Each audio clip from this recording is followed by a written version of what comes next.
Le premier livre de Samuel, chapitre 1. Il y avait un homme de Ramathaïm Tsophim, de la montagne d'Éphraïm, nommé Elkana, fils de Jéroham, fils d'Élihu, fils de Tohu, fils de Tsuf, Éphrasien. Il avait deux femmes, dont l'une s'appelait Anne et l'autre Péninna. Péninna avait des enfants, mais Anne n'en avait point. Chaque année, cet homme montait de sa ville à Silo pour se prosterner devant l'Éternel des armées et pour lui offrir des sacrifices. Là se trouvaient les deux fils d'Éli, Ophni et Phiné, sacrificateurs de l'Éternel. Le jour où Elkana offrait son sacrifice, il donnait des portions à Péninna, sa femme, et à tous les fils et à toutes les filles qu'il avait d'elle. Mais il donnait à Anne une portion double, car il aimait Anne, que l'Éternel avait rendue stérile. Sa rivale lui prodiguait les mortifications pour la porter à s'irriter de ce que l'Éternel l'avait rendue stérile, et toutes les années il en était ainsi. Chaque fois qu'Anne montait à la maison de l'Éternel, Péninna la mortifiait de la même manière. Alors elle pleurait et ne mangeait point. Elkana, son mari, lui disait « Anne, pourquoi pleures-tu et ne manges-tu pas? Pourquoi ton cœur est-il attristé?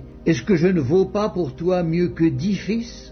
Anne se leva après que l'on eut mangé et bu à Silo. Le sacrificateur Éli était assis sur un siège près de l'un des poteaux du temple de l'Éternel. Et l'amertume dans l'âme, elle pria l'Éternel et versa des pleurs.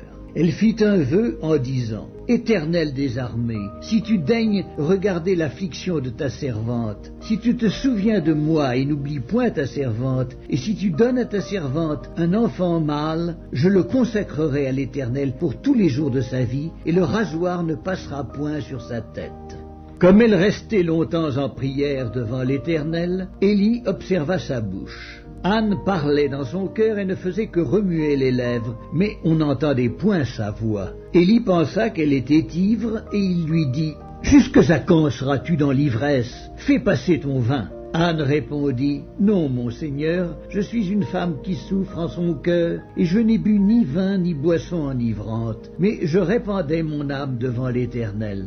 Ne prends pas ta servante pour une femme pervertie, car c'est l'excès de ma douleur et de mon chagrin qui m'a fait parler jusqu'à présent. » Éli reprit la parole, et il dit « Va-en en paix, et que le Dieu d'Israël exauce la prière que tu lui as adressée. » Elle dit « Que ta servante trouve grâce à tes yeux. » Et cette femme s'en alla. Elle mangea, et son visage ne fut plus le même. Ils se levèrent de bon matin, et après s'être prosternés devant l'Éternel, ils s'en retournèrent et revinrent dans leur maison à Rama. Elkana connut Anne, sa femme, et l'Éternel se souvint d'elle. Dans le cours de l'année, Anne devint enceinte, et elle enfanta un fils, qu'elle nomma Samuel, car, dit-elle, je l'ai demandé à l'Éternel.